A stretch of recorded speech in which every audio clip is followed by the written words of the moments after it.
Le journal Milek Agbokou.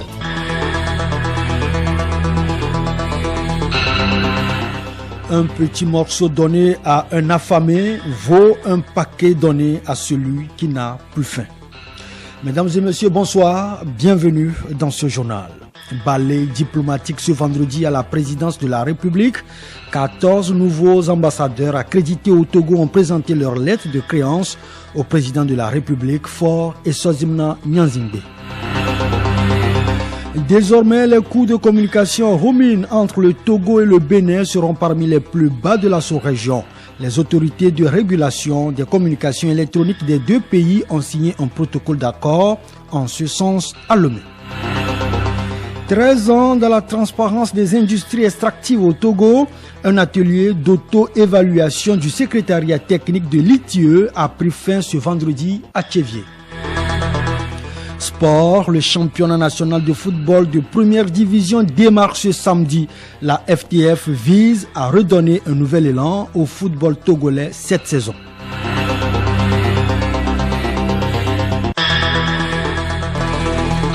radiolomé.tg. Activité à la présidence de la République, le chef de l'État, Faure Essozimna Nyanzingbe, a reçu ce vendredi les lettres de créance de 14 nouveaux ambassadeurs accrédités au Togo. Hélène Assabi.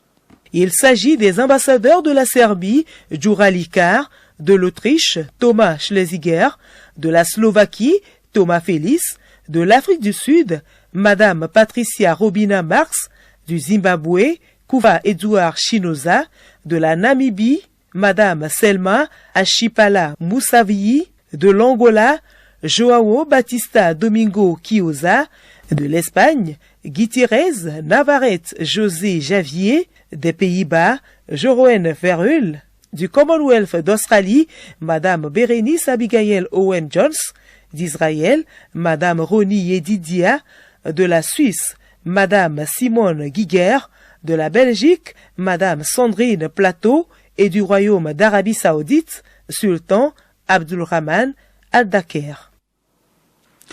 Activité à la primature, Madame le Premier ministre a accordé 2 audiences ce vendredi. La première est allée à une délégation de Zonta International conduite par Madame Fernanda Gallo-Freschi, vice-présidente de l'organisation.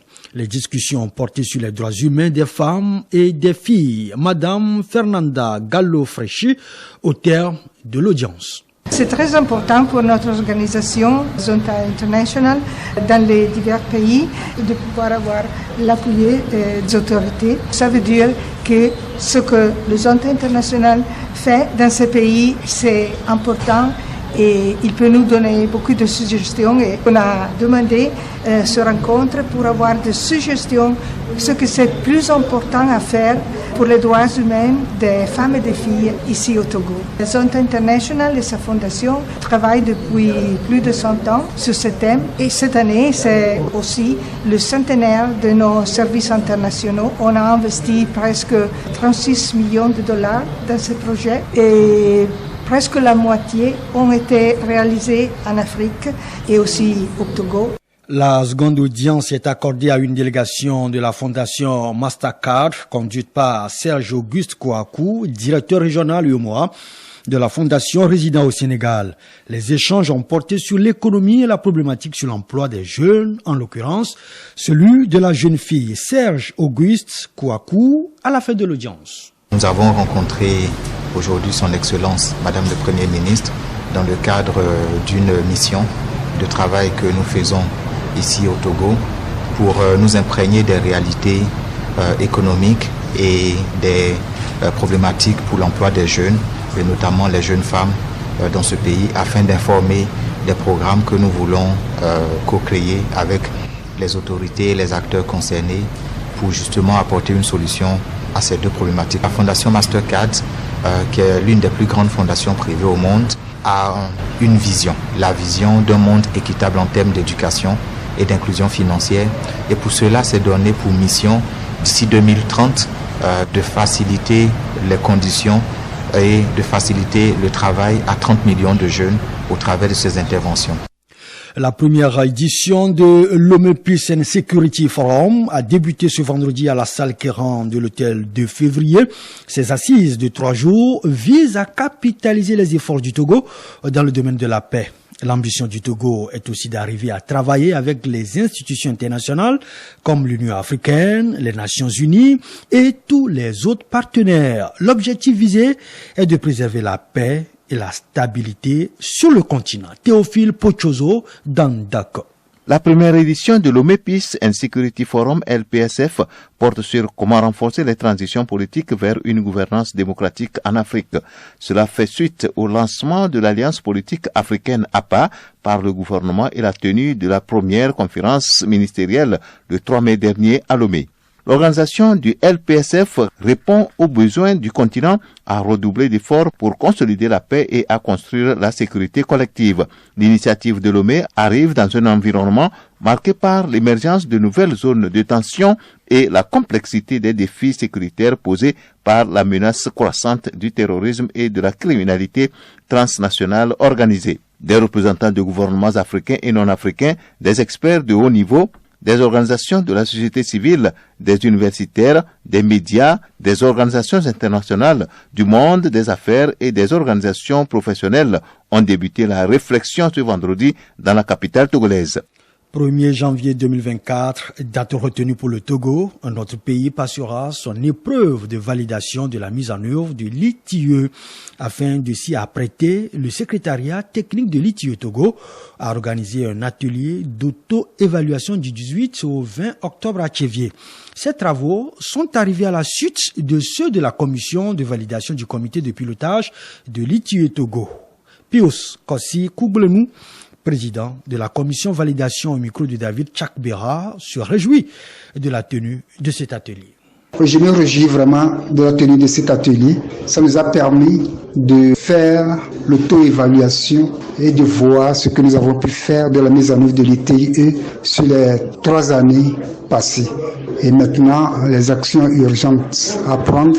On se réunira au comité de pilotage pour le voir et il y aura aussi le Conseil national de supervision qui mettra de son grain de sel.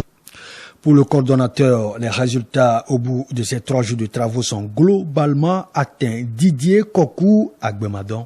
Les objectifs sont atteints tout en reconnaissant qu'il nous reste beaucoup à faire. C'est à cet effet que les recommandations ont été prises pour voir comment, ou du moins les mesures, les dispositions que le Conseil national de supervision et le comité de pilotage doivent prendre avant le 1er janvier 2024 pour que le Togo sorte un peu avec une bonne note de la validation. La suite du processus de préparation à la prochaine validation de la mise en œuvre de l'ITIE au Togo se poursuit jusqu'au 31 décembre prochain. Le conseil d'administration de Millennium Challenge Account s'est réuni ce jeudi à Lomé. Cette 5e réunion a fait le bilan des travaux menés dans la mise en œuvre du programme de développement des réformes foncières et des TIC, technologies de l'information et de la communication. Kilim Poyodi, Hervé Segbonou. Dans le domaine des TIC, de nombreuses activités ont été réalisées. Elles donnent satisfaction à Madame Sina Lawson, ministre de l'économie numérique et de la transformation digitale. La période qui vient de se dérouler a été une période de questionnement et de collecte d'informations, notamment sur les aspects liés à la connectivité, aux terminaux, à la compréhension un peu du cadre légal et réglementaire. Maintenant s'ouvre une nouvelle période qui va nous permettre de mettre en œuvre un certain nombre de projets pilotes. Alors pourquoi des projets pilotes? L'idée étant que lorsqu'on met en œuvre un projet pilote, ça nous apprend quelque chose. Dans le but d'atteindre les objectifs assignés dans le numérique, la ministre Sina a pris des engagements lors de ce conseil.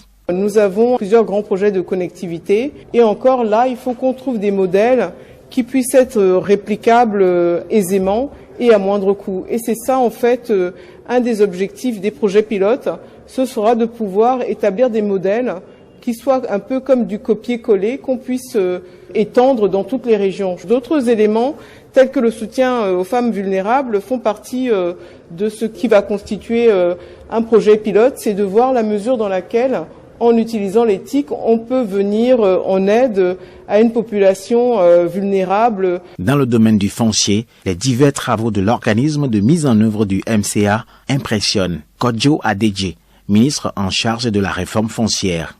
Le foncier est une véritable préoccupation et le gouvernement s'attelle sous le leadership du président de la République, son Excellence M. Faure Gnassingbé, à trouver des solutions. Et le projet RAP nous permettra non seulement d'accélérer la productivité agricole, mais permettre d'avoir des documents à moindre coût à la disposition de nos parents, surtout dans les sites qui sont retenus en expérimentation. Vraiment, je suis impressionné. L'organisme de mise en œuvre du Millennium Challenge Account est créé en novembre 2020. Le maire de la commune Golfe 4 a clôturé ce jeudi à Lomé l'opération foraine d'établissement des actes de naissance en faveur des citoyens. 2000 certificats de naissance ont été pourvus dans le cadre du projet réduction de l'exclusion sociale dans cette commune. Jean-Pierre Favre, maire de la commune Golfe 4. Je constate que les gens sont sérieux et que tout se déroule paisiblement. Nous avons procédé à des campagnes de sensibilisation. Je pense que l'État devrait se saisir de ce dossier pour régler définitivement cette question au plan national. Une personne qui n'a pas de papier, vous êtes exclu, vous ne pouvez rien faire. Donc tout ça c'est compliqué et ce n'est pas facile. Les juges sont devant des fois des situations difficiles. Mais il faut que tout ça se fasse dans le respect de la loi. Un des bénéficiaires s'exprime. Je m'en vais interpeller tous les parents qui n'ont pas pu faire l'acte de naissance ou tous les parents qui n'ont pas pu établir un acte ou bien une nationalité pour leurs enfants, de se lever et de prendre cela à cœur parce que nous devons vraiment avoir nos actes de naissance en tant que des bons citoyens dans cette nation. D'autres volets de ce projet sont en cours d'exécution. Une nouvelle qui va ravir les clients des sociétés de téléphonie béninoises et togolaises. Je vous le disais en titre, désormais les coûts de communication de roaming entre ces deux pays seront parmi les plus bas de la sous-région. Les autorités de régulation des communications électroniques du Togo et du Bénin ont signé un protocole d'accord en ce sens ce mercredi à Lomé. C'est dans le cadre de mise en œuvre des règlements de la CEDEAO portant sur la communication mobile à l'intérieur de l'espace CEDEAO. Il s'agit de définir un cadre juridique et tarifaire harmonisé des frais de communication. Ouroa Gorokader, directeur juridique et de la protection des consommateurs à ARCEP Togo. Le consommateur togolais ou béninois gagne à demeurer toujours connecté, joignable partout sur le territoire national du pays visité. Dans l'ancien système de roaming, c'était des tarifs prohibitifs. Alors, je prends la data. Un opérateur togolais notamment, quand ses abonnés sont au Bénin, le tarif du mégaoctet tourne autour de 8 000, 9 000. Aujourd'hui, avec ce protocole d'accord, le mégaoctet est à 2,2 francs CFA. En termes de service voix, à tout moment, on peut vous joindre. Dans le cas du roaming classique, aujourd'hui, le protocole proclame la gratuité durant les 30 premiers jours de votre séjour. Les associations des consommateurs saluent l'initiative qui est une première dans la sous-région. Sogadi Emmanuel, président de la Ligue togolaise des consommateurs. Toute initiative qui rentre dans la satisfaction des consommateurs ne peut que nous réjouir. Et aujourd'hui, nous nous réjouissons de cette initiative, bien que tu as dit, et nous remercions les deux autorités, c'est-à-dire les régulateurs du Bénin et du Togo, qui ont pris cette initiative en rassemblant les opérateurs des deux pays pour s'entendre sur ce protocole aujourd'hui et nous proposer des choses très bonnes à réduire les frais de communication entre les deux pays. Mais vous allez encore patienter un peu puisque ce protocole entre en vigueur le 1er janvier 2024, donc dans moins de 3 mois. Les panels de la semaine africaine de microfinance ont pris fin ce mercredi, place aux rencontres B2B et à la fois des investisseurs. Elle permet aux participants de nouer d'autres partenariats pour leur visibilité. Les échos de cette fois, Léontine Atoguima. Oui, puis ça permet aussi aux producteurs, aux consommateurs d'envoyer de l'argent et d'avoir une traçabilité. C'est l'ambiance à la foire des investisseurs. Elle a lieu à la grande salle du Centre international des conférences. Cette foire est remarquable par l'installation des menus bureaux des 26 institutions financières exposantes. Dans ces bureaux sont visibles 2 tables centrales autour desquelles 5 à 6 chaises pour accueillir les clients. Des clients qui ne sont autres que des partenaires d'affaires pour des échanges d'informations et de contacts. Certains investisseurs se prononcent. C'est une excellente opportunité pour rencontrer des institutions financières avec lesquelles on espère de pouvoir établir des partenariats de longue durée. Donc on espère rencontrer des institutions de microfinance qui ont une valeur ajoutée sur leurs bénéficiaires. C'est l'occasion pour nous de nouer des partenariats avec beaucoup d'institutions financières pour permettre à nos agriculteurs de pouvoir avoir accès valablement au crédit agricole et augmenter leur production. Pour nous, c'est déjà, en tant que Togolais, une fierté d'être la seule société d'assurance, on va dire, qui adresse ce problème du risque climatique pour le financement du secteur informel. Nous avons déjà pris beaucoup de contacts, non seulement avec des microfinances qui sont installées dans d'autres pays de la sous-région, qui sont intéressés par notre solution, mais également des institutions financières qui garantissent des fonds auprès des microfinances pour pouvoir encourager les initiatives en faveur de la résilience contre les événements climatiques. La Semaine africaine de microfinance, c'est aussi un rendez-vous d'affaires. Elle permet aux participants de s'offrir de nouvelles opportunités pour l'inclusion de la microfinance dans tous les secteurs d'activité. J'ai besoin de 500 000. Aujourd'hui, vendredi, le début du week-end, la rédaction a toujours rendez-vous avec la culture. Au menu du magazine Rendez-vous Culture de ce vendredi, Geneviève Ablavir-Pognon nous déroule le programme des activités culturelles. Entre autres activités, la 10e édition de Émergence Film Festival, l'appel à candidature des tests pour les 50 ans de la disparition de Bella Bello, l'élection Miss Artisane et le concours de détection des artistes talentueux. Le studio Sol Vision organise un casting pour le recrutement des artistes musiciens et talentueux. L'envoi des candidatures se déroule du 15 octobre au 15 novembre prochain.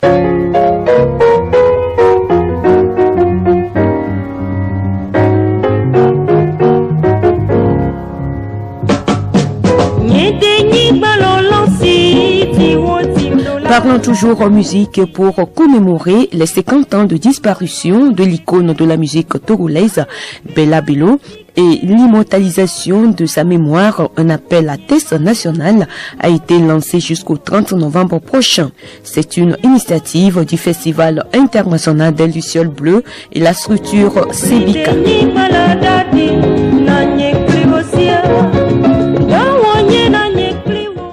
De la musique au compte A+ Vision, basé en Côte d'Ivoire, organise la 9e édition du Festival international Parole de Conteurs du 8 au 11 novembre prochain. Pays invités à ce grand rendez-vous, le Burkina Faso, le Bénin, le Sénégal, la France, le Togo, la Centrafrique et le Tchad. Qui sera la prochaine Miss Artisane du Togo? Le Comité national Miss Artisanat vous donne rendez-vous le 25 novembre prochain au Palais des Congrès de Lomé pour la 3e édition. Et puis, Émergence Film Festival se déroule du 4 au 8 novembre prochain à Lomé. C'est une rencontre de films courts-métrages, de fiction et de documentaires de moins de 30 minutes. Cette 10e édition a sélectionné 32 films venant de 11 pays africains. Tous ces films seront projetés en salle durant ces 4 jours de festival. Entre la culture et le sport, il n'y a pas un pont sport. Les responsables des organes de presse et des médias de clubs de D1 et D2 étaient hier en atelier de formation à Lomé. Les travaux visent à redonner un nouvel élan au football togolais. Le rôle et la documentation du responsable média des clubs, comment gérer la communication d'un club avant, pendant et après les matchs du championnat. Voilà le thème d'échange entre le service de communication de marketing de la Fédération togolaise de football et les chargés de communication des clubs. Chacun, en ce qui lui concerne, a tiré profit de cette rencontre pour pousser le football togolais sur la voie de la professionnalisation. Les professionnels des médias, quant à eux, ont ensemble réfléchi sur les stratégies à adopter pour une forte remobilisation autour du Cureron. Justement, à propos de la première journée de la D1 Lonato, la saison s'ouvre demain, ce samedi, avec comme match d'ouverture au stade municipal de Lomé, AC Barracuda accueille Bikenti de Bassa qui revient en D1 après quelques années en D2. Kaka de l'FC de Doufelgou reçoit ASK de la Koza Sokode. AS Bina joue au stade municipal de Kara, FC Espoir. Cette première journée va se poursuivre le dimanche. ASCO joue AS Golesu à Kara. Un premier long voyage pour les Ahoué d'abord. Unisport affronte Doumbé FC de Mango. Tambo FC y défie Semassi de Sokore. Gomido affronte à Palimé Dito FC. Et puis Entente 2 de Kodjoviakov Nyekonakwe à Djololo fera face à AS OTR au stade municipal de Lomé. Retenez que les deux guerriers les plus puissants sont la patience et le temps. Bonne méditation.